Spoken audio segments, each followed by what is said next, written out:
All right, so for those of you who don't know me, hi, I'm Grace. I'm a data scientist at Uniswap Labs, specifically focused on our protocols team. So I got to work with the Unichain team pretty closely, and now that it's been 3 to 4 months since Unichain has launched, figured we'd do a run through on what we've seen, how we kind of understand Unichain data, and also just like kind of how we understand and describe blockchains in general. So that's kind of where I'm going to start, basically. Essentially, this is not a comprehensive list of ways in which we can describe a chain, but these are kind of like a few key aspects that we kind of use to describe Unichain, both before and after launch. So I think the tech stack, the sequencing, the innovations, those are very big topics kind of before the launch actually occurs. We write a bunch of papers, we have a bunch of theories on them. And then, kind of once the chain actually launches, it's more so about tracking like who's actually building on this chain, who is integrating, and then kind of what we see in the data and the actual usage of the chain itself. Given the fact that I am data science, today is going to be focused on the data piece of this. And specifically, the main like kind of goal and takeaway from this talk is essentially that metrics need context in order to actually describe what is going on. And so right now we're going to look through kind of, these are the key pieces of data that we look at with regards to Unichain. So there's economic data, specifically L2 fees split usually into 3 pieces. So we're a PGA chain, which means we have priority, base, and L1 fees. And then costs as well. The costs aren't broken up in this table, but we mainly post blobs, so blob gas cost is our highest cost, but we do have a few other costs in terms of overhead and dispute costs. So then we kind of look at transactions, very high level. I like this transactions and gas chart because I think it gives you a little bit better of a picture of what's going on than just raw transaction count. But yeah, just high level data in general, raw data.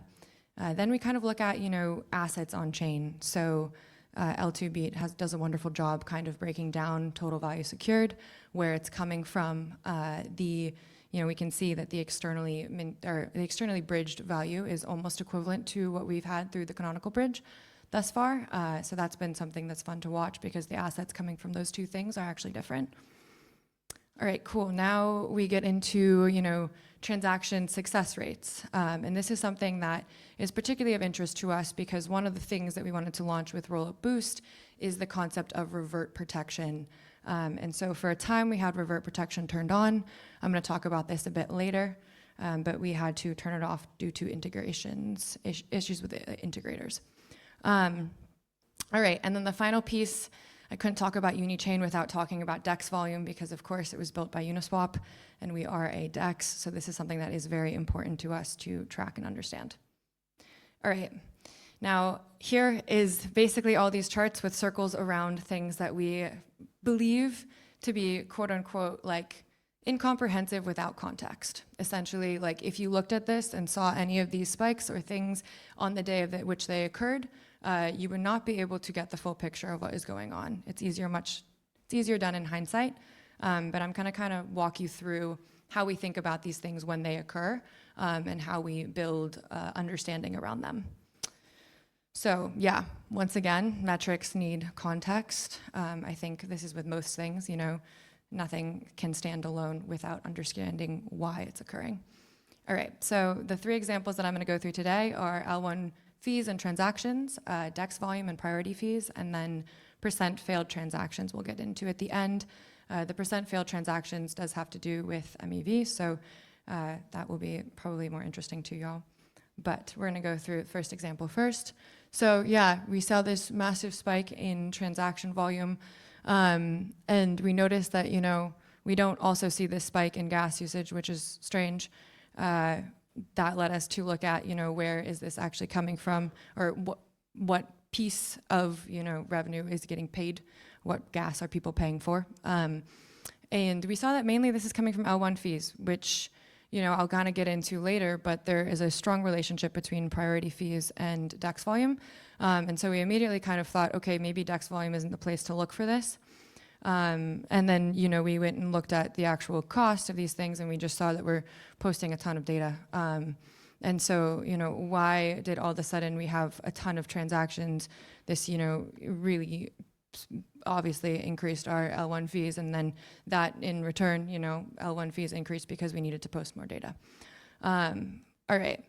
So essentially, we looked at a few blocks, and because that's usually where to start, and saw that there was a bunch of transfers to this one particular address.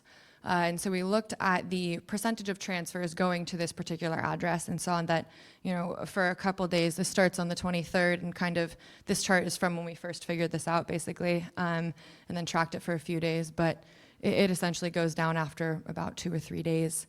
But we saw that 50% of transactions were going to this one address, and they were just all transfers. And so we're like, that's strange. So, we decided to check where we all congregate, which is Twitter, and found that if we search this transaction or this address that people were transferring, clearly scam, honeypot, something, probably not great.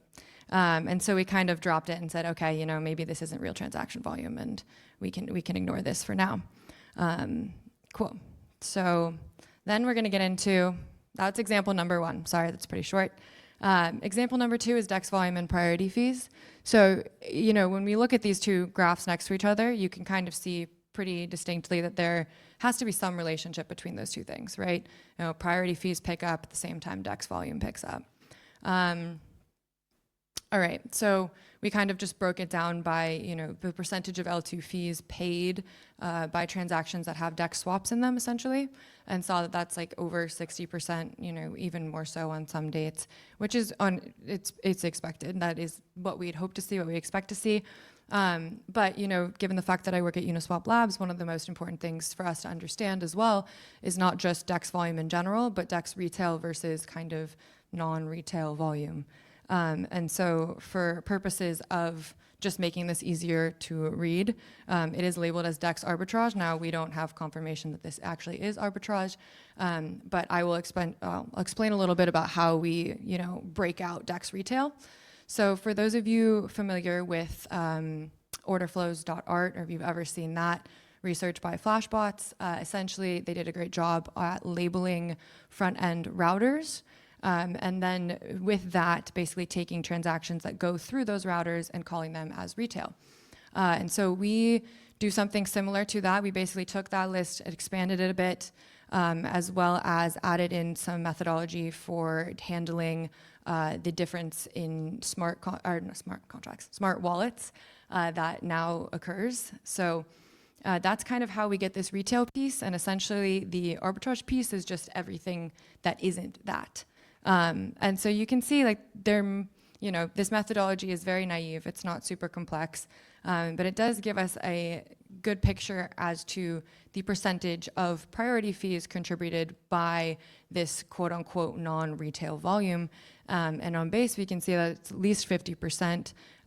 Some days gets up to plus 60+%, but there's a strong relationship there, and obviously, like, this is also dependent on the retail volume, so there's also like a piece to do with that as well. So we kind of did this same type of analysis with Unichain, and in the beginning, it kind of made a little bit of sense, but I think what's most interesting about this graph is the piece where we turned off revert protection. And you can see that very clearly happened turned on revert protection. That happened in the beginning of May, late April, and ended around May 11/12th.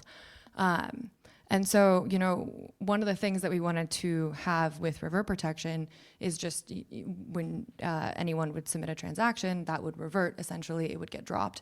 And so what we saw, actually, as I mentioned earlier, that like this kind of affected some of our integrators due to the way that they send and build transactions. This also kind of affected those that were basically doing this like non-retail DEX volume in the way that they send transactions to Unichain. All right, now to kind of get to the last piece, which is the percent of failed transactions.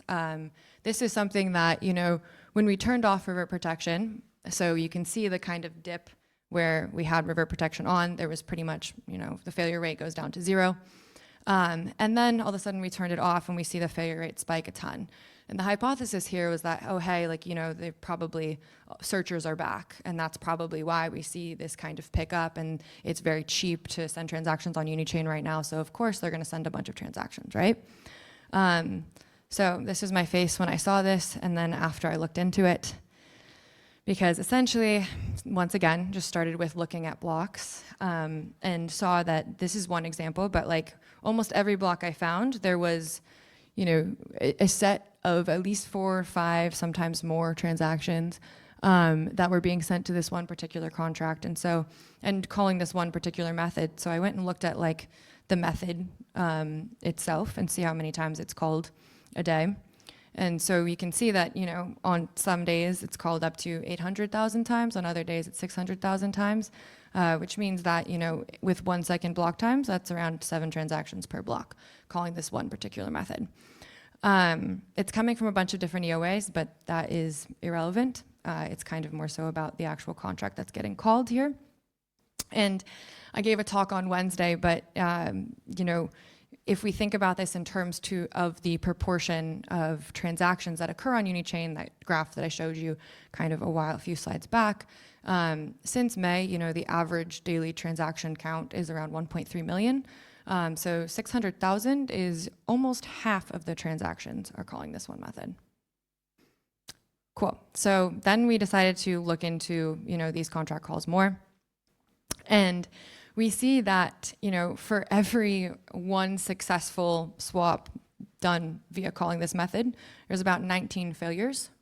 And that's extremely high, right? So we're like, okay, that's interesting. What percentage of our failure rate actually comes from this one contract? And what we saw is like over 90%. And so essentially what I wanted to kind of take away from this is the fact that, you know, you see a greater than 30% failure rate, but you remove one contract and suddenly it is sub 5%. And those are 2 very different pictures as to what's going on. And not to say that one is more correct than another, that is not the goal. It's just to add context around what we're seeing, why we're seeing it, and what's occurring. So yeah, thank you. That is, I think I went through that pretty quickly. But yeah, that was all I wanted to share today. And, you know, we definitely have more to look into here as what they're actually doing. But that will come at a later date. So thanks.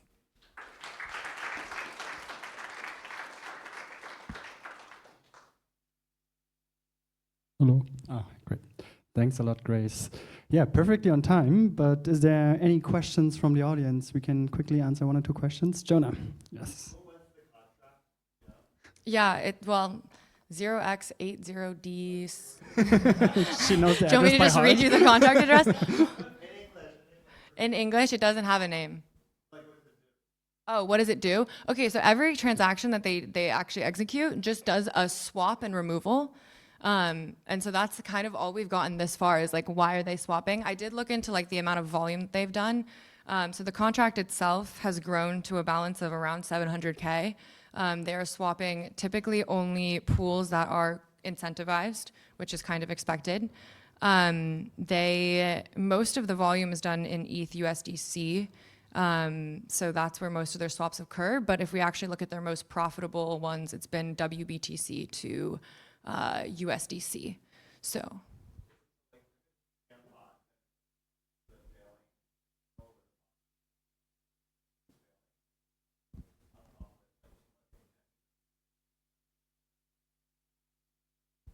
Yeah, good question. I have a feeling it's a spam bot. So I don't know if any of you have read the paper that Flashbots put out around 5 days ago now, talking about I think it's MEV and scaling L2s or something like that, where they talk about spam on Base. Essentially, I have a feeling that this is a similar type of spam just because most of these transactions occur towards the end of a block. There's a bunch of them, you know, they're mainly failures. They're just doing a few swaps just to make sometimes even just sense. So yeah, I have a feeling it's kind of the same structure as what they saw on Base and found, but we just didn't have time to look into that before this. So yeah, that's all I can give you for now. Thanks a lot, Chris. Oh, another question? I think there's one more question in the back, yeah. Nice. I think the first talk of the day was by Julian, who mentioned that a lot of the front ends are like the data in the front ends is not shared for researchers to analyze and actually do a lot of interesting stuff and help improve the ecosystem. And he included, I think, Uniswap in that list. But I think you all wrote a paper based on the data, so clearly like the data is collected. So I guess the question is, what would it take to make such data available for like the community to help kind of troubleshoot some of these problems? Yeah, that's a great question.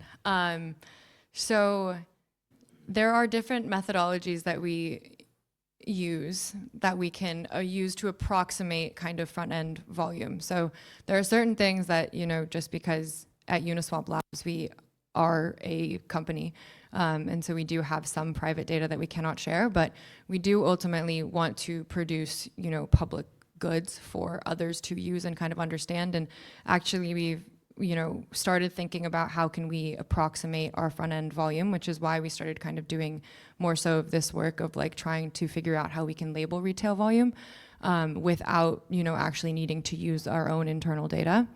And I think our goal long term would be to produce something, as Julian talked about, which is taking Brad's paper, or Brad and Shin and CMAC's paper, and basically productionalizing that, expanding that, and making that public towards others, because we do think it's something interesting and important for the community to have access to understanding price execution and the basically the performance of different front ends. Right. I think we're on time for the next talk. Thanks a lot, Grace. Appreciate it. Thank you. Thanks for the audience.